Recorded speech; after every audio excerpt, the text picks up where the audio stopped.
완전히 바꾼다고요? 가디가 놀란 듯 안경을 축혀 올리며 되물었어요. 대청소가 아니라 완전히 바꾼다고요?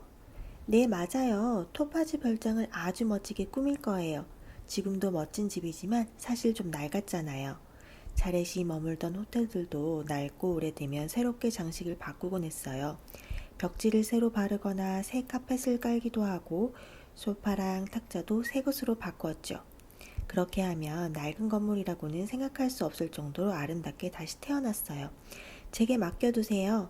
자렛은 정원 뒤쪽에 있는 창고로 가더니 새빨간 페인트통을 가지고 나왔어요. 바닥에는 대리석이나 새빨간 카펫을 깔면 좋아요. 하지만 이곳에는 대리석도 카펫도 없으니까 대신 빨간색 바닥을 만들 거예요.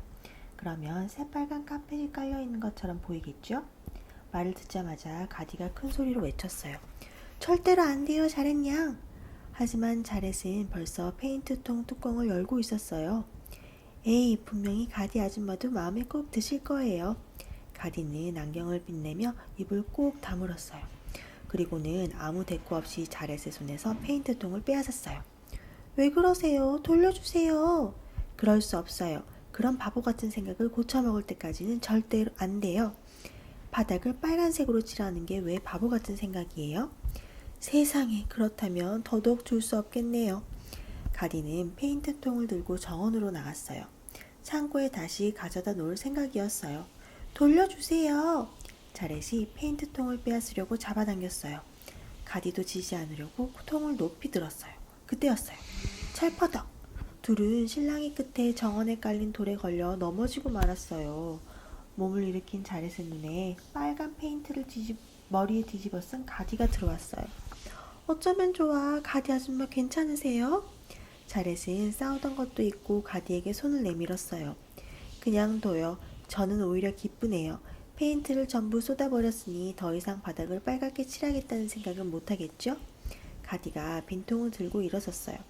자렛은 가디를 화나게 했다는 사실을 깨달았어요. 더구나 페인트를 뒤집어 씌우다니 이만저만은 실례가 아니에요. 자렛 양의 머릿속에는 자신이 하고 싶은 것밖에 없는 모양이군요.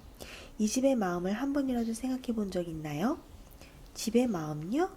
자렛은 지금 집의 마음까지 생각할 겨를이 없었어요.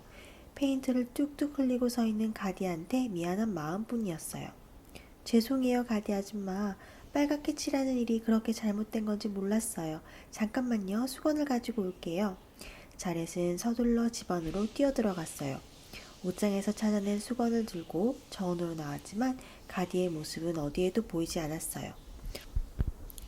아휴, 안다는 것과 할 수 있다는 것은 완전히 다른 거구나. 하늘을 찌르던 자신감도 세 번째 실패에서는 사그라지고 말았어요. 하지만 자렛은 씩씩한 얼굴로 다짐했어요. 이번이 세 번째 실패야. 실망하고 속상하기에는 아직 일러. 한편으로는 불안한 생각도 들었어요. 그런데 왠지 금방 네 번째 실패를 할 것 같아. 오늘 아침부터 성공한 게 하나도 없잖아. 자렛은 결국 점심도 차가운 빵으로 때웠어요. 이제는 아침처럼 마음이 설레지 않았어요. 그리고 아까 가디와 다툰 일이 계속 신경 쓰였어요. 빨리 제대로 사과해야 하는데.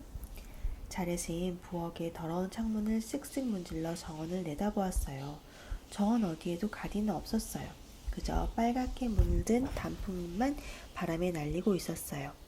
이상하네. 가을도 아닌데 단풍잎이 빨갛게 물들었어. 자렛은 의아한 표정을 지으면서 입안에 있는 빵을 우유와 함께 꿀꺽 삼켰어요. 7. 사라진 새끼 고양이. 자렛이 걱정하던 대로예요. 네 번째 실패는 금방 찾아왔어요. 한 마리가 보이지 않아 어딜 간 거지? 금방이라도 울음을 터뜨릴 것 같은 얼굴로 자렛은 몇 번이나 새끼 고양이들의 수를 세어보았어요. 어떻게 5마리밖에 없어. 나머지 한 마리는 어디로 간 걸까? 자렛은 사라진 새끼 고양이를 찾아서 집안 구석구석을 뒤졌어요. 의자에 올라가 선반위를 찾아보고 바닥에 엎드려 침대 밑도 들여다보았어요. 그렇게 1시간이 흐르고 2시간, 3시간이 흘렀는데도 새끼 고양이는 보이지 않았어요. 자렛은 너무 속상해서 바닥에 주저앉은 채 무릎을 그러 안았어요. 눈앞에 바구니에 꽂혀있던 카드가 보였어요. 엄마가 되어주세요. 카드를 손에 쥔 채 얼굴을 무릎 사이에 파묻었어요. 난 엄마가 될 수 없나 봐. 가디 아줌마도 새끼 고양이들을 돌보기엔 내가 너무 어리다고 하셨지. 상심한 자렛의 주위로 5마리의 새끼 고양이들은 걱정스러운 듯 살금살금 걸어 다녔어요. 무슨 일 있나요, 자렛 양? 뒤돌아보니 가디가 서 있었어요. 머리카락에 빨간 페인트가 조금 남아있기는 했지만 가디는 원래 모습대로 깨끗한 차림이었어요. 가디를 만나면 잘못했다고 사과하고 화해할 생각이었어요. 하지만 자렛은 지금 그럴 기운이 없었어요. 가디는 그새 화가 풀린 것 같았어요. 그래도 언제나처럼 퉁명스러운 말투로 말했어요. 언제는 실패해도 실망하지 않을 거라면서요? 3번째 실패까지만요. 4번째는 실망해도 돼요. 새끼 고양이를 잃어버렸어요. 이것으로 4번째 실패예요. 가디는 팔짱을 끼더니 한참 동안 자렛을 바라보았어요. 자렛 양, 원래는 도와주면 안 되지만 한 가지 조언을 하죠. 듣고 있나요? 그 말에 자렛이 얼굴을 들었어요. 말씀하세요, 가디 아줌마. 가디는 고개를 끄덕이더니 그저 짧게 말했어요. 상대방의 기분이 되어 생각해 보도록 해요. 자렛은 실망했어요. 좀 더 알기 쉬운 방법을 얘기해 주길 바랐거든요.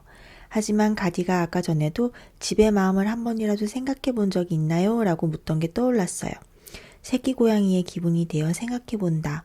그러고 보니 여태껏 그런 생각을 해본 적이 없었네.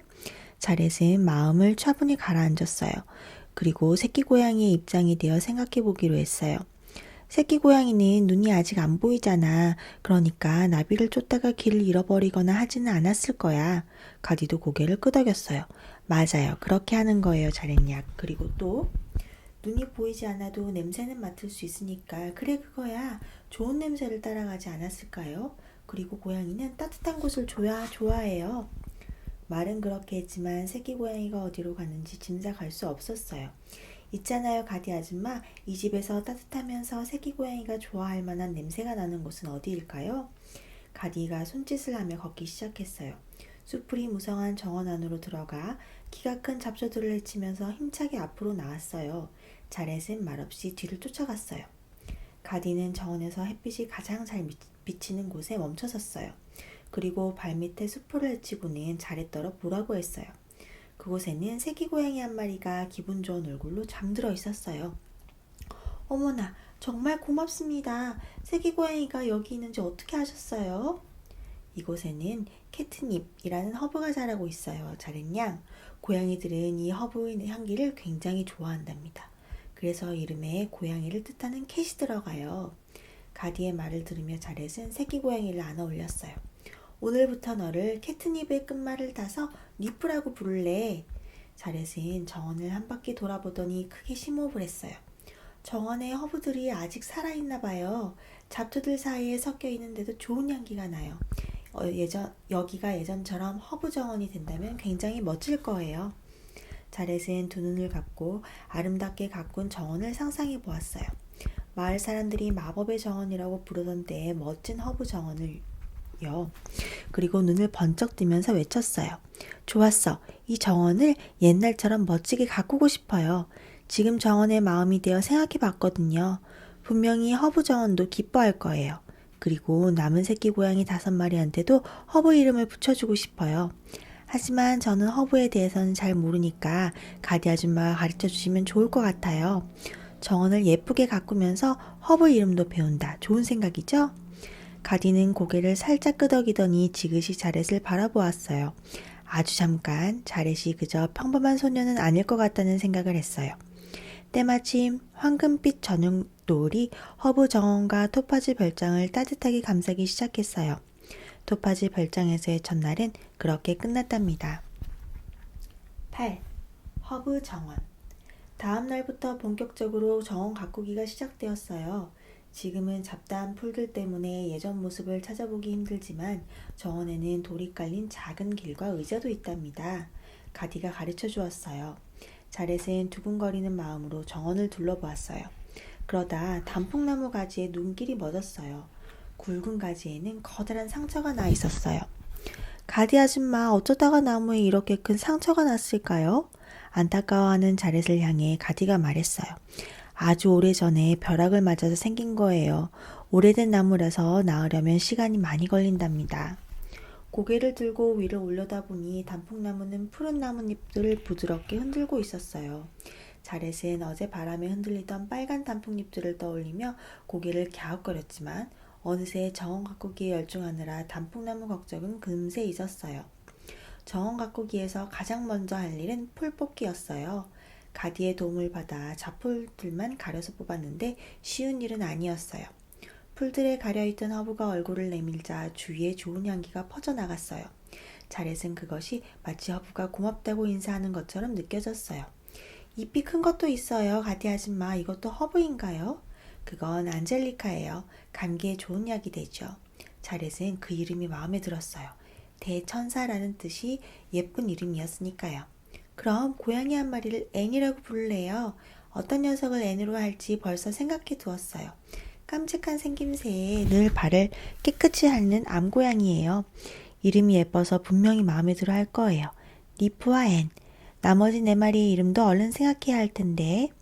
이름을 붙이는 일은 그리 어렵지 않았어요. 정원에는 정말 다양한 허브가 자라고 있었으니까요. 자렛은 그날 하루 동안 남은 네 마리 새끼 고양이 이름도 전부 허브 중에서 골랐어요. 편안히 쉬고 싶을 때 사용하는 허브인 캐모마일에서는 미르라는 이름을 지었어요. 향이 좋아서 요리의 안성맞춤인 마조라멕에서는 라무라는 이름을 따서 붙였고요. 그리고 잠이 오지 않을 때 사용하는 허브 베르가못에는 베르라는 이름을, 잎사귀를 파스처럼 사용할 수 있는 치커리에서는 치코라는 이름을 땄어요. 자렛은 그 외에도 여러 가지 허브 이름을 배웠어요. 그러는 동안 잡풀도 꽤 많이 뽑았고요. 하지만 정원을 가득 메운 잡풀들을 다 뽑기에는 시간이 꽤 걸렸어요. 정원 가꾸기를 시작한 지 사흘째 되던 날 마침내 풀 뽑는 일을 마쳤어요. 이것이 바로 말로만 듣던 마법의 정원이군요. 자렛의 감탄 어린 목소리에 가디가 고개를 끄덕이며 미소 지었어요. 가디와 흑투성이가 된 손을 씻던 자렛은 가디의 손에 난 상처를 보았어요. 자세히 보니 손목에서 팔꿈치까지 이르는 제법 큰 상처였어요. 세상에, 아프지 않으세요? 아주 옛날에 불에 든 상처예요. 사실 요즘도 가끔 굉장히 아플 때가 있어요. 가디가 얼굴을 찌푸리며 말했어요. 하지만 곧 평소의 무뚝뚝한 얼굴로 돌아갔어요. 벌써 나흘이 지났네요. 앞으로 사흘 남았어요. 자렛양, 내일부터는 무엇을 할 계획인가요? 자렛은 곰곰이 생각해 보았어요. 토파지 별장은 지금도 온통 먼지투성이에요. 아직 정하지 못했어요. 이 집을 바라는 일이 뭔지 잘 모르겠거든요. 자렛은 생각이 정리되지 않아 대충 둘러댔어요. 사실 먼지투성이었던 집안 구석구석이 깨끗하게 청소가 되어 있는 걸 보면 누구나 기분이 좋을 거예요. 하지만 자렛은 왠지 집이 바라는 일은 청소가 아닐 것 같았어요. 예쁘고 깨끗하게 바뀐 정원을 다시 한번 찬찬히 둘러보았어요. 그날 밤이었어요. 침대에 누워있던 자렛이 천장을 올려다보며 외쳤어요. 니프, 움직이지 마. 지금 바로 내려줄게. 새끼 고양이 니프가 언제 올라갔는지 천장 들보 위에 있었던 거예요. 고양이는 본래 높은 곳을 좋아하는 동물이고 뛰어내리기도 굉장히 잘해요. 하지만 니프는 아직 앞이 보이지 않잖아요. 그래서 스스로 내려올 수 없었어요. 자칫 잘못하다 떨어지면 정말 큰일이에요. 자렛은 탁자 위에 의자를 올린 다음 그 위로 올라섰어요. 팔을 쭉 뻗으면 니프를 잡을 수 있을 것 같았어요. 바로 그때 눈앞에서 니프가 꼬리를 살랑살랑 흔들었어요. 그러자 마치 먼지털이로 털어낸 것처럼 들보에 쌓여있던 먼지가 하얗게 피어올랐어요.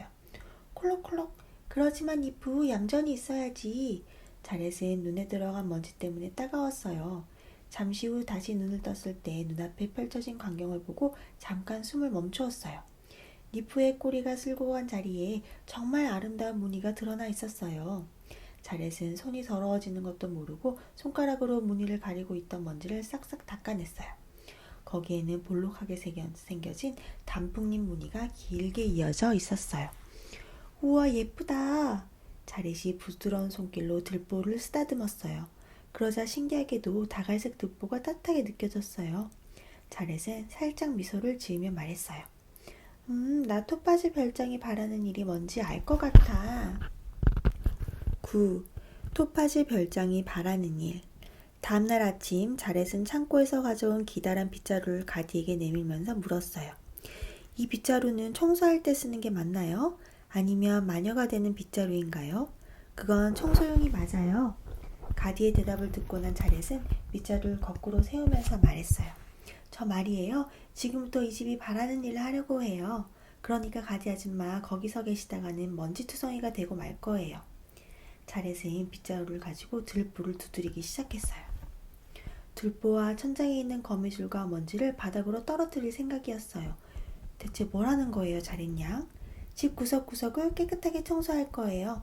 가디는 깜짝 놀랐어요.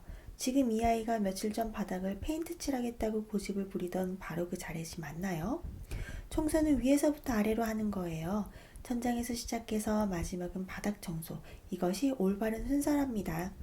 자렛은 호텔 친구에게서 배운 대로 설명했어요. 그런데 토파즈 별장은 항상 깨끗하게 청소가 되어 있던 호텔 방과는 차원이 달랐어요. 들보를 두드리자 방 안은 순식간에 안개에 낀 것처럼 뿌옇게 흐려졌어요. 콜록콜록, 먼지 좀 봐. 정말 굉장하네요. 자렛은 기침을 하면서 문과 창문을 활짝 열었어요. 이제 막 시작했는데 금방 포기하고 싶은 마음이 들까봐 불안했어요. 하지만 먼지가 깔끔하게 털린 들보를 보자 힘이 솟았어요. 어젯밤에 들보 위에서 본 대로 예쁜 단풍잎 무늬가 선명하게 드러났어요. 멋지다. 그때부터 자렛은 놀라울 정도로 척척 청소를 했어요. 호텔에서 살던 때 직원들이 청소하는 모습을 잘 봐둔 덕분에 무엇부터 시작하고 어떻게 마무리하면 될지 알고 있었어요. 천장 청소가 끝나자 이번에는 벽에 붙어있던 먼지를 털고 그 다음 바닥을 쓸어냈어요.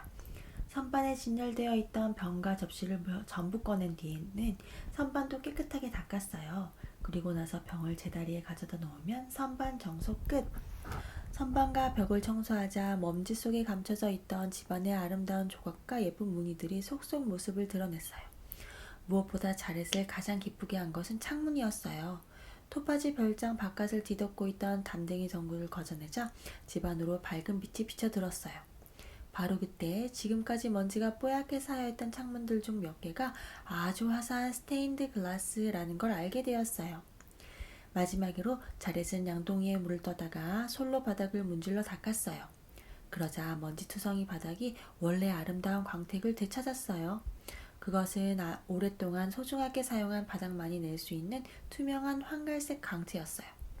빨간 페인트로 이 소중한 빛깔을 가리지 않아서 얼마나 다행인지 몰라요. 가디 아줌마 덕분이에요. 고맙습니다. 천만에요. 가디는 어깨를 으쓱하면서 새침한 얼굴로 대답했어요.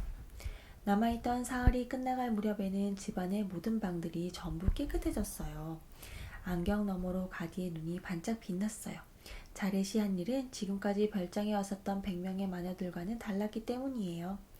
마녀들 중에는 손가락을 한번 까딱 움직여서 집안 전체를 으리으리하게 장식한 사람도 있었어요. 하지만 토파지 별장은 그런 마법을 마음에 들어하지 않았어요. 어떤 마법으로도 토파지 별장이 이렇게 본래 모습대로 깨끗해진 적은 없었답니다. 집이 바라는 일은 역시 대청소였군요. 가디가 조용하게 말했어요. 하지만 자렛은 고개를 저었어요. 그렇지 않아요. 토파지 별장은 깨끗해지고 싶다는 생각은 털끝만큼도 하지 않았을 거예요. 가디는 자렛의 말이 잘 이해되지 않았어요. 그럼 왜 청소를 한 거죠, 자렛 양? 사실 저는 집한테 제 마음을 전하고 싶었어요. 제가 토파지 별장을 소중히 생각하고 있다는 걸 알려주고 싶었거든요. 자렛이 가슴 벅찬 얼굴로 집을 한번 둘러보았어요. 전 이 집이 바라는 일은 누군가 자기를 좋아해 주는 거라고 생각해요. 분명히 집은 자신의 있는 그대로를 소중히 생각해 주길 바랄 거예요. 토파지 아주머니가 그랬던 것처럼 말이죠. 그래서 저는 알려주고 싶었어요. 제가 얼마나 토파지 별장을 좋아하는지. 그날 밤 자렛은 벽에 걸린 커다란 그림 앞에 섰어요. 젊은 여인이 그려져 있는 초상화였어요. 낮에 청소하기 전까지는 거미줄과 먼지에 가려져 있었어요. 자렛은 떨리는 마음으로 초상화를 꼼꼼하게 살펴보았어요. 그림 속 여인의 빈틈없어 보이는 눈동자, 꼭 다문 입술은 굉장히 엄격해 보였어요. 하지만 단편으로는 무척 아름다웠어요. 자렛 양, 돌아보니 가디가 서 있었어요. 오늘로 마침내 일주일이 지났습니다. 토파즈 별장이 자렛 양을 마음에 들어 하는지 어떤지는 내일 아침 제가 알려드릴 거예요. 그럼 잘 자요. 막 돌아서는 가디에게 자렛이 물었어요. 가디 아줌마, 이 초상화는 토파즈 아주머니지요? 가디는 흘낏 그림을 보더니 말없이 고개를 끄덕였어요. 역시 그랬구나. 그럴 거라고 생각했어요. 어쩐지 단풍잎을 들고 계시더라고요. 이 집 곳곳에 단풍잎 무늬가 새겨져 있잖아요. 단풍잎은 분명 이 집이 토파즈 별장이라는 것을 나타내는 표시일 거예요. 가디가 조금 놀란 얼굴로 자렛을 바라보았어요. 토파즈 아주머니는 아주 좋은 분처럼 보여요, 가디 아줌마. 가디는 다른 사람이 토파즈 마녀에 대해 좋게 말하는 것을 아주 오랜만에 들었어요. 적어도 지금껏 이 집을 물려받겠다고 거쳐간 100명의 마녀들 중에서는 그렇게 말한 이가 단 한 명도 없었거든요. 귀를 기울여봐. 가디가 돌아간 뒤에도 자렛은 방으로 가지 않고 거실을 서성거렸어요. 쉽게 잠들 수가 없었어요. 토파즈 별장이 나를 좋아할지 싫어할지도 걱정이지만 그것 말고도 걱정되는 일이 2가지 더 있어. 하나는 새끼 고양이들이 언제쯤 눈을 뜰 수 있을지야. 그리고 또 하나는 자렛은 갑자기 짐가방을 거꾸로 흔들어 안에 있던 것들을 전부 쏟았어요. 뭔가 선물할 만한 게 없을까? 가디에게 고맙다는 인사를 하고 싶었어요. 가디는 무뚝뚝한 겉모습과는 달리 마음이 굉장히 따뜻한 사람이에요. 하지만 가방에서 나온 물건들은 모두 낡고 오래된 것들 뿐이었어요. 선물로 드릴 만한 게 아무것도 없네. 어떡하지? 게다가 일주일이 지났는데도 새끼 고양이들은 여전히 앞을 못 보고 어휴, 나는 좋은 엄마가 될 수 없나 봐. 자렛은 고양이들을 무릎 위에 올려놓으며 한숨을 쉬었어요. 미안해. 너희가 눈을 뜰 수 있도록 내가 도와주면 좋을 텐데 가디 아줌마가 뭐라고 말씀하셨더라? 맞아. 엄마 고양이가 새끼 고양이의 눈을 핥아주면 앞을 볼 수 있다고 하셨지. 하지만 난 고양이도 아니고 사람인데 어떡해. 바로 그때였어요. 자렛은 토파즈 마녀의 초상화가 왠지 자기를 지켜보고 있다는 느낌을 받았어요. 고개를 돌리자 그림 안에는 지금까지 알아채지 못했던 글씨가 보였어요. 귀를 기울이면 들린답니다. 자렛은 그림 가까이로 다가갔어요. 누군가 내게 전하는 말 같아. 그런데 귀를 기울이면 어떤 소리가 들린다는 걸까?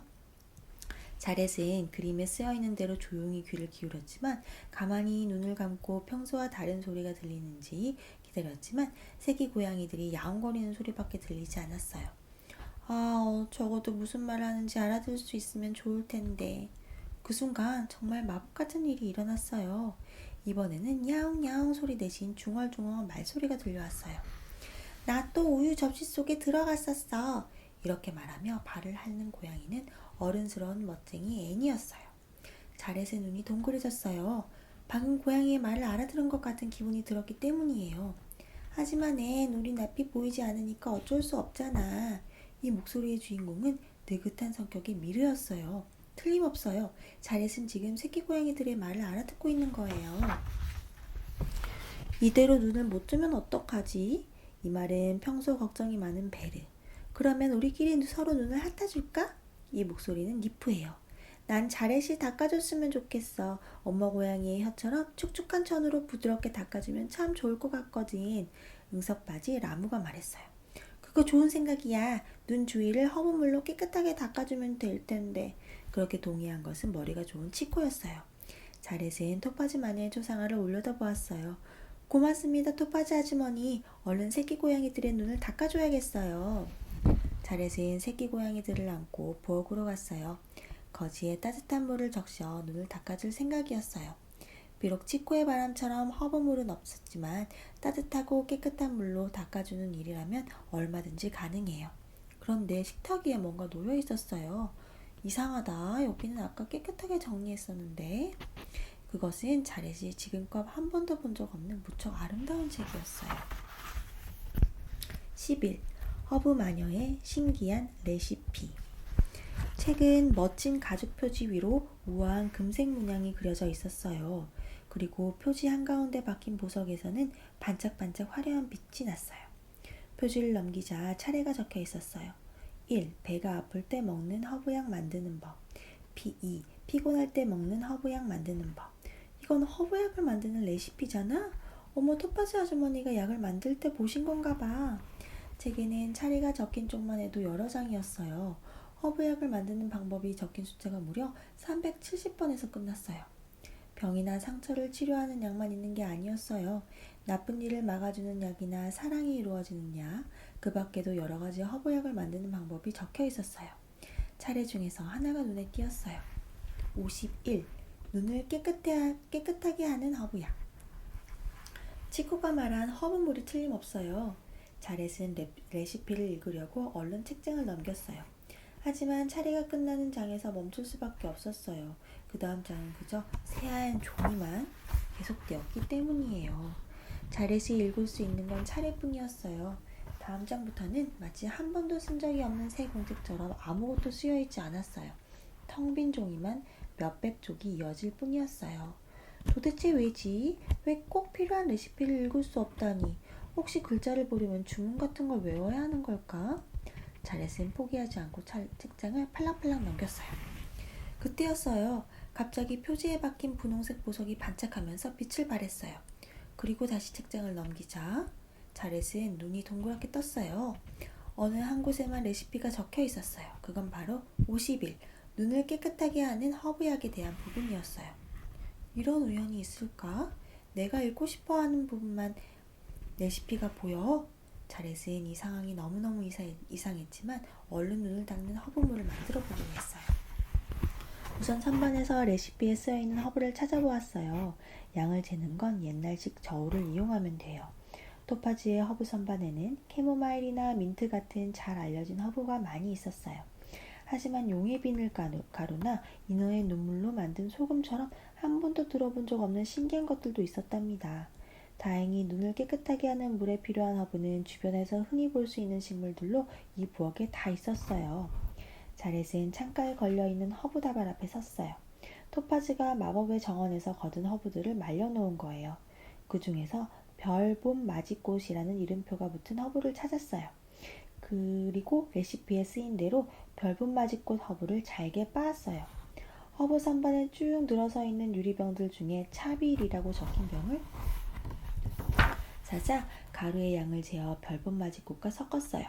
이 둘은 눈 주위와 피부를 깨끗하게 해준 허브예요.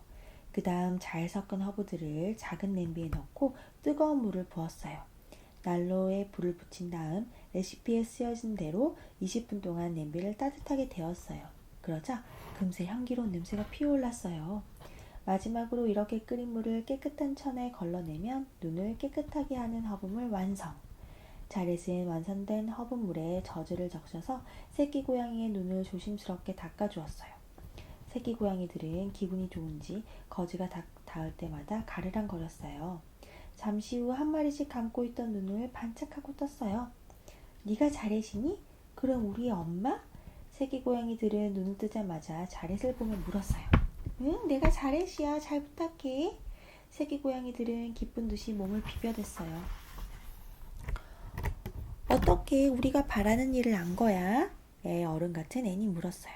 당연하지, 난 너희 엄마라니까. 아이 기뻐. 자렛은 우리 기분을 잘 헤아려 주는구나. 어리광장이 라무의 말에 자렛도 환하게 웃었어요.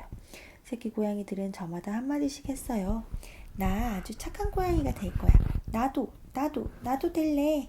귀여운 새끼 고양이들을 보면서 자렛은 진짜 엄마처럼 말했어요. 그럼 이제 침대로 돌아갈까? 다들 잘 시간이란다. 자렛은 다시 한번 토파즈의 초상화를 올려다보았어요. 토파즈는 표정이 없었지만 모두를 따뜻한 눈길로 지켜보는 것 같았어요. 새끼 고양이들이 잠자리에 든 뒤 자렛은 다시 부엌으로 갔어요. 오늘 밤에 하고 싶은 일이 하나 더 있었어요. 딱 맞는 약이 있으면 좋겠는데 다시 레시피북을 들었어요. 이번에 찾은 것은 화상을 낫게 하는 허브약이었어요. 가디의 파련한 상처가 생각났거든요. 가디 아줌마가 기뻐하셨으면 좋겠다. 가디가 환하게 웃는 상상을 하니 즐거웠어요. 하지만 이 신기한 책에 화상을 낫게 하는 레시피가 쓰여 있는지는 알 수 없었어요. 아까 만들어주고 싶다는 생각으로 찾으니까 레시피가 보였잖아. 이번에도 꼭 그럴 거야. 자렛은 간절한 마음으로 책을 펼쳤어요. 또다시 표지의 보석이 반짝하고 빛나더니 레시피가 보였어요. 있어. 이번 약은 피부에 바르는 크림이에요. 눈을 깨끗하게 하는 허브약을 만드는 것보다 더 복잡해 보였지만 자렛은 망설이지 않고 만들기에 들어갔어요. 먼저 큰 냄비에 물을 끓이면서 그 속에 작은 냄비를 하나 더 넣었어요. 그리고 작은 냄비 안에 밀을 넣고 녹였어요. 이렇게 녹이는 방식을 중탕이라고 해요. 밀은 벌집을 만들 때 꿀벌 몸에서 나오는 새한 왁스 같은 것으로 따뜻하게 데우면 금방 녹아요. 밀을 녹인 물에 올리브 기름을 찾아서 붓고 마지막으로 티트리로 만든 에센셜 오일을 몇 방울 떨어뜨렸어요. 여기에서 에센셜 오일이란 허브의 향이나 성분을 바짝 졸여서 만든 진한 기름을 말해요. 토파즈 마녀는 정원에서 딴 허브들을 가지고 몇 주에 걸쳐 여러 가지 에센셜 오일을 만들어두고 사용했어요. 그리고 티트리는 피부가 말썽을 일으키거나 상처가 났을 때 잘 드는 허브예요. 주로 에센셜 오일로 만들어서 사용하는데 워낙 성분이 진하기 때문에 두세 방울만 넣어도 금세 상쾌한 향이 퍼지고 효과가 나타난답니다. 마침내 티트리 오일이 들어간 밀이 다시 식으면서 점점 부드러운 크림으로 변해갔어요. 약을 만들고 있자니 자렛은 왠지 토파즈의 기분을 조금이나마 알 것 같았어요. 토파즈는 분명히 기쁜 마음으로 허브약을 만들었을 거예요. 모두가 약을 받고 좋아하는 모습을 떠올리며 한 사람 한 사람의 사정에 맞추어 정성스럽게 만들었겠지요. 자렛도 어느새 뿌듯한 마음으로 가득 찼어요. 그동안 호텔에서는 하나부터 열까지 무슨 일이든 다른 사람들이 해주었기 때문에 할 일이 없었어요. 하지만 지금은 새끼 고양이들에게도 가디에게도 무언가 해줄 수 있다고 생각하니 얼마나 좋은지 몰라요. 공부를 많이 해서 똑똑해지는 것도 좋겠지만 다른 누군가의 기분을 헤아리고 도움을 주는 일이 훨씬 보람 있는 것 같아. 하지만 들뜬 마음도 레시피에 적힌 마지막 문장을 보고는 싹 날아가 버렸어요. 거기에는 이런 내용이 적혀 있었어요. 약이 완성되면 마지막으로 약을 사용하게 될 네가 아프지 않도록 하는 주문을 걸 것. 자렛은 자신이 평범한 인간이라는 사실을 떠올리고는 몹시 실망했어요. 결국 이건 마녀를 위한 레시피였던 거예요. 주문을 걸지 않으면 정말 효과가 없는 걸까요? 자렛은 다른 주문이라도 걸어보려고 했지만 아는 게 없었어요. 오랜 고민 끝에 두 손을 가슴에 모으고 조심스럽게 중얼거렸어요. 제발 이 약이 가디 아줌마의 화상을 치료할 수 있도록 해주세요. 착한 가디 아줌마가 하루라도 빨리 낫게 해주세요. 12. 수호신. 토파즈의 별장에 온 지 일주일이 지난 아침이에요. 새끼 고양이들은 6개의 접시 앞에 한 마리씩 나란히 서서 예의 바르게 우유를 마셨어요. 접시 속으로 들어간 녀석도 바닥에 우유를 흘리면서 먹는 녀석도 없었어요. 자렛은 부엌의 난로에 불을 피웠어요. 그리고 노릇노릇하게 구운 빵에 버터와 꿀을 듬뿍 발라 아침 식사를 했어요. 잘 닦인 투명한 유리창으로 아침 햇살이 비쳐들었어요. 선반에 나란히 진열된 접시들이 햇살을 받아 반짝거렸어요. 언제 들어왔는지 가디가 들어와 자렛에게 말을 건넸어요. 자렛약 덕분에 집도 정원도 정말 깨끗해졌네요. 마치 토파즈가 살아있을 때 같아요. 이제 곧 토파즈 별장이 자렛을 마음에 들어 하는지 물어봐야 할 시간이에요. 그 전에 자렛은 어제 만든 약을 가디에게 먼저 선물하기로 했어요. 먼저 만약 토파즈 별장이 자신을 마음에 들어 하지 않는다고 하면 창피해서 전해줄 용기가 나지 않을 것 같았어요. 가디 아줌마, 이건 제가 준비한 선물이에요. 화상을 낫게 하는 약이랍니다. 자렛은 작고 동그란 유리병에 든 크림을 내밀었어요. 그리고 놀란 얼굴을 한 가디의 손을 잡더니 상처 위에 약을 살살 발라주었어요. 어떤가요? 조금 나아진 것 같아요? 걱정스럽게 묻는 자렛을 보며 가디는 숨을 크게 들이쉬었어요. 그리고 떨리는 목소리로 말했어요. 그럼요, 나아지고 말고요. 아픈 게 싹 사라졌어요. 정말이요? 잘됐다. 어젯밤에 부엌에서 발견한 레시피북을 보고 만들었어요. 조금 복잡하고 어려웠지만 레시피대로 만들려고 노력했어요. 꼭 가디 아줌마에게 선물하고 싶었거든요. 자렛의 말을 들으면서 가디는 두 손으로 옆병을 꾹 움켜쥐었어요. 자렛 양은 정말 마음씨가 곱군요. 2년 만에 이 약을 받아보네요.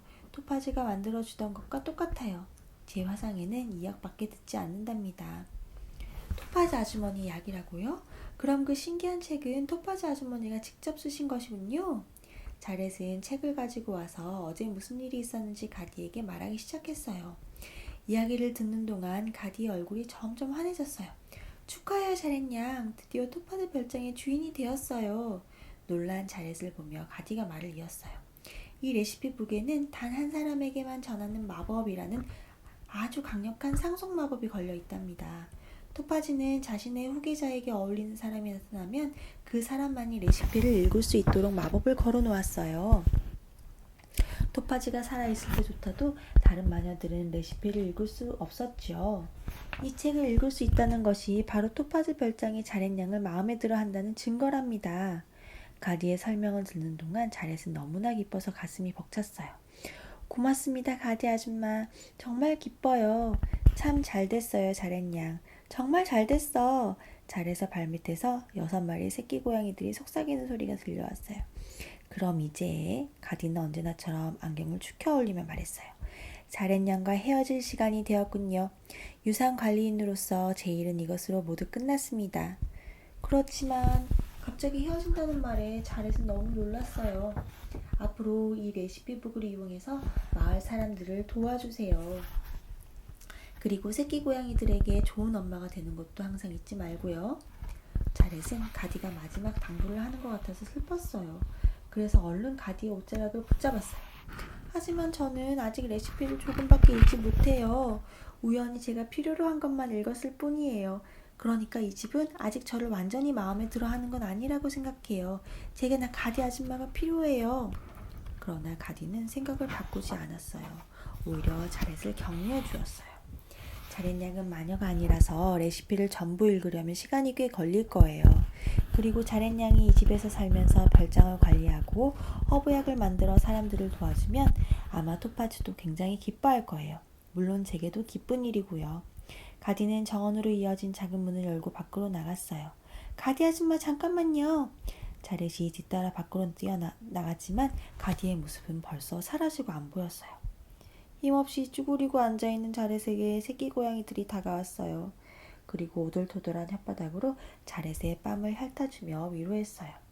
자렛, 슬퍼하지 마. 가디는 사실 이 특파지 별장의 수호신이거든. 수호신이라고? 자렛이 얼굴을 번쩍 들었어요.